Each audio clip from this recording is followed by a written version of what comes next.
Okay, dear students. So this one is a question asked in the end semester exam, that is university question paper August 2020 of that is APJ Abdul Kalam Technological University. So that question number is marked here because there is a continuation. In another question, they are asked to refer this question to find the hazard model. So that is why this question number is mentioned here. Okay. So the question is failure frequency of thermistors tested in each interval are listed in following table. Find the failure density and hazard rate for each interval. Also find the reliability and cumulative failure probability after each interval. So this is the question. So the table is given. So first row is interval and second row is the number of failure. So during 0 to 50, 3 components are failed. During 50 to 100, 9 thermistors are failed. During 100 to 150, 19 components are failed. During 150 to 200, 15 components are failed. 200 to 250, 20 components are failed. 250 to 300, 15 components are failed. 300 to 350, 11 components are failed. 350 to 400, 4 components are failed. 400 to 450, 3 components are failed. 450 to 500, 1 component is failed. So this one is a data. So please note here, this one is the first interval. So we can mark the interval number I as 1, 2, 3, 4, 5, 6, 7, 8, 9, 10. 10 intervals. And the length of each interval is 50. So delta t is equal to 50. So we can construct table like that way. We can note the interval number, that is I equal to 1, 2, 3, 4, etc. up to 10, where delta t is equal to 50. Okay. So this one is the program that I used to find the failure table, data table. Okay. So this one is a data given in question paper, that is failure. The first row is interval, 0 is also added. Okay. And next one is number of components failed. Okay. Now the length of duration dt is equal to, so we have to enter that value, that is 50. So now this one will return the number of rows. Okay, as we added 0, the number of rows is 11. Now this one is cumulative failure. This is used to calculate cumulative failure. Okay. Then this is used to calculate number of survival. Okay, so this is number of survival. Now the next one is failure density. It will give failure density. Next one is used to calculate failure rate. Okay, so I used the equation failure rate Z of t is equal to number of failure during each interval divided by delta t into s of I minus 1 plus s of y divided by 2. Please note we can use one more equation, Z of t is equal to f divided by delta t into s of I minus 1. That is also applicable. Okay. I used f divided by delta t into si minus 1 plus s of I divided by 2. So you can note down that equation. This is f. Now this is delta t into, this is s of I minus 1 and this is plus s of I divided by 2. So that divided by 2 will go to numerator. So that is this. Okay. Now this is reliability. Then we can easily calculate the probability of failure, cumulative failure. We can find that. That is also very easy. So we can write one more equation. Failure. Okay. Then comma 8 is equal to, we can write 1 minus, actually probability of failure is 1 minus reliability. So that is FUL failure. This one is a table name. Okay. So this one is the equation. Okay. So now we can run this program.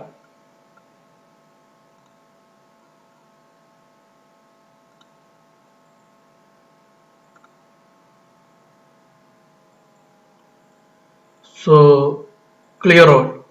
We are clearing all variables. Already cleared. That one is in failure. There is no data. The variable failure does not exist.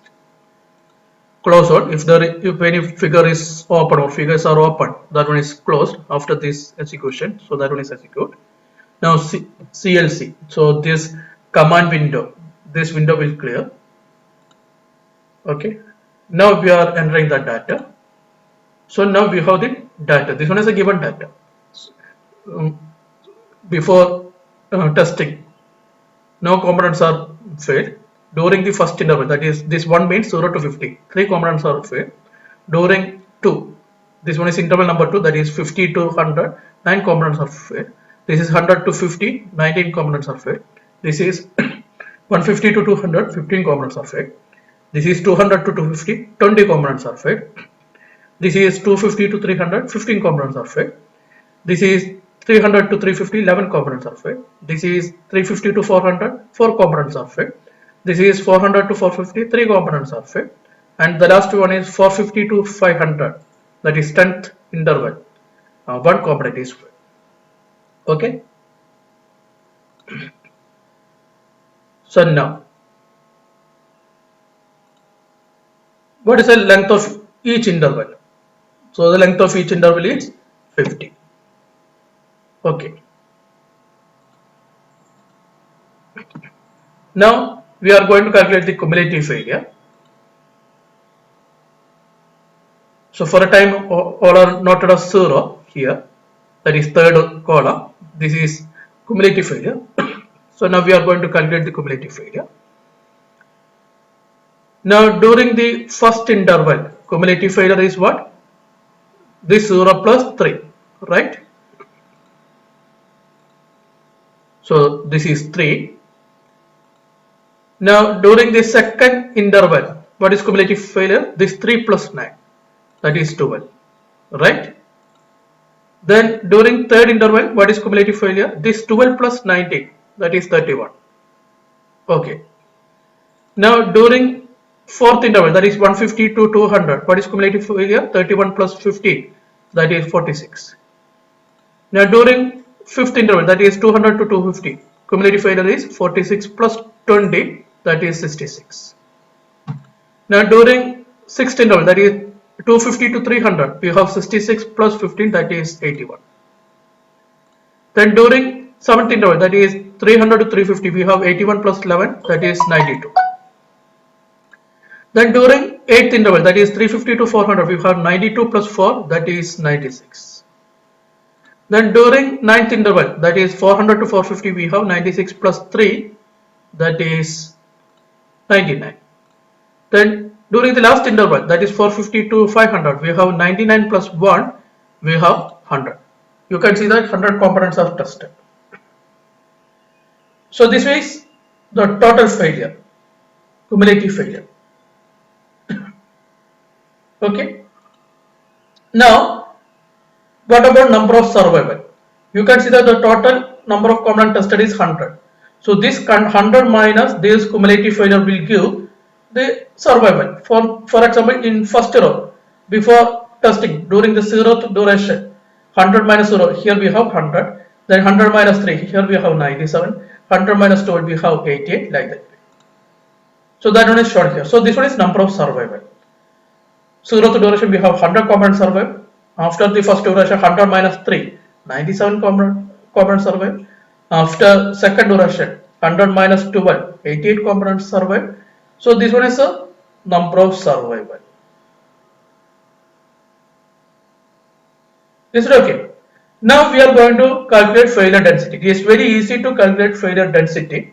What is failure density? Failure density is equal to number of components failed during each interval, that is this row, divided by delta t into initial population. Delta t is 50, initial population is 100. So this row divided by 50 into 100. This row, that is f divided by delta t into initial population and 0. So that one is failure density. So that is f divided by 50 into 100. So this one is a value. During the first interval, we have 0.00. 0.06.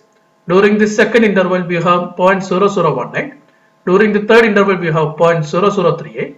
During the fourth interval, we have 0.0030. During the fifth interval, we have 0.0040. During the sixth interval, we have 0.0030.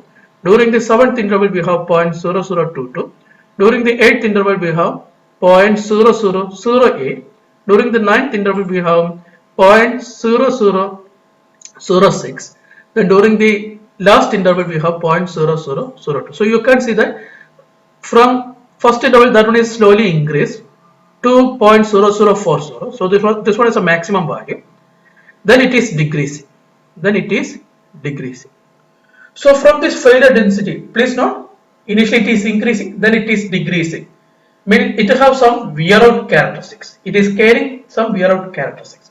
Whether it is a linearly increasing failure rate or whether it is a variable function, that we have to analyze after finding failure rate. So this one is failure density.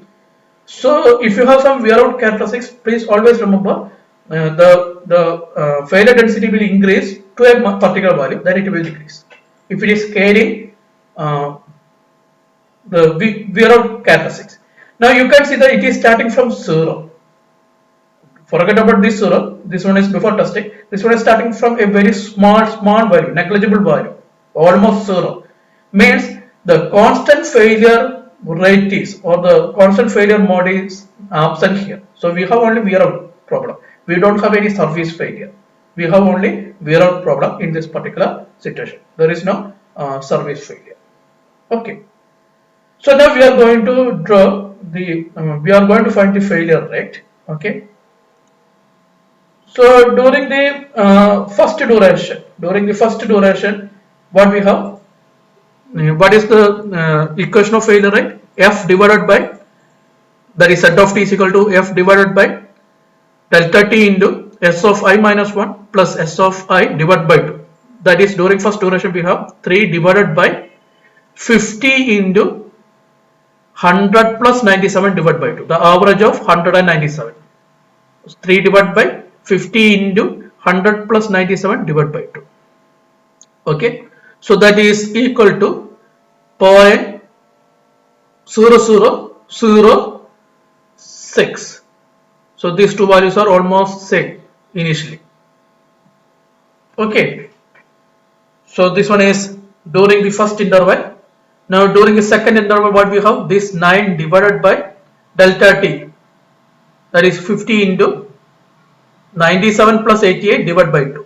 9 divided by 50 into 97 plus 88 divided by 2. By 50 is delta t. Actually F divided by delta t into Si minus 1 plus Si divided by 2. So the value is 0.0019. During the second duration interval, we have 0.0019. So this is Z of t. Now for corresponding to third duration, we have 19 divided by 50 into 88 plus 69 divided by 2. So what we have? We have 0.0048. Okay. Now during the fourth interval, we have 15 divided by 50 into 69 plus 54 divided by 2. So that is 0.0049. Okay. Now during the fifth interval, we have 20 divided by 50 into 54 plus 34 divided by 2. So that is 0.0091. Now during the sixth interval, that is 250 to 300, during that interval, we have 15 divided by 50 into 34 plus 19 divided by 2. So that is 0.0113. Now during the seventh interval, we have 11 divided by 50 into 19 plus 8 divided by 2. So we have 0.0163. Now during the eighth interval, we have 4 divided by 50 into 4 plus 1 divided by 2. So we have 0.0133. Okay. Then during the ninth interval we have 3 divided by 50 into 4 plus 1 divided by 2. So we have 0.0240. Now during the last interval we have 1 divided by 50 into 1 plus 0 divided by 2. So we have 0.0400. So this one is a failure rate. So you can see that this is increasing. Here during the seventh iteration a small change is there, otherwise it is continuously increasing. So this is failure rate. So this is fifth column is failure density and sixth column is failure rate. Okay. So now reliability. It is very easy to calculate reliability. Here fourth column is survival. Initial population is 100. So this fourth column survival divided by initial population, that is 100, will give reliability. So this is reliability 1. The 97 divided by 100, 0.97, 88 divided by 100, 0.88, 69 divided by 100, 0.69, 54 divided by 100, 0.54, 34 divided by 100, 0.34, 19 divided by 100, 0.19, 8 divided by 100, 0.08, 4 divided by 100, 0.04, 1 divided by 100, 0.01, 0 divided by 100, 0. So it is decreasing from 1 to 0. So this is reliability. Now the last one is probability of cumulative failure. So probability of cumulative failure is equal to 1 minus reliability. So that is equal to this one. So you can see that this is 1 minus this value, or it is also equal to, this is cumulative failure. So this column, third column divided by initial population, that is 100, is also this particular one. So that is 0, 0.03, 0.12, 0.31, 0.46, 0.66, 0.81, 0.92, 0.96, 0.99 and 1. So it is increasing from 0 to 1. So this one is the failure table. This one is the question. We are asked to find failure density and failure rate corresponding to each interval, and reliability and probability of failure corresponding to or after each interval. Okay. So we asked to find 4 variables. So I am going to do one more thing. That one is not asked. Okay. I am going to show the graph of this failure density, that is fifth column, failure rate sixth column, and reliability seventh column, because in next question in that particular university question paper, the next question is we are asked to find the hazard model of this particular data. So we need the graph of failure rate. So I am going to draw the graph of failure density, failure rate and reliability. So this is failure density. I told it is increasing. So here we have a small change. It is corresponding to this one. This is failure density.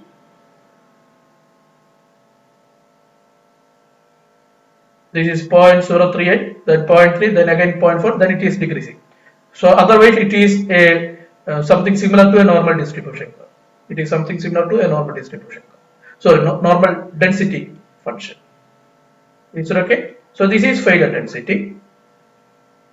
Now next one is failure rate.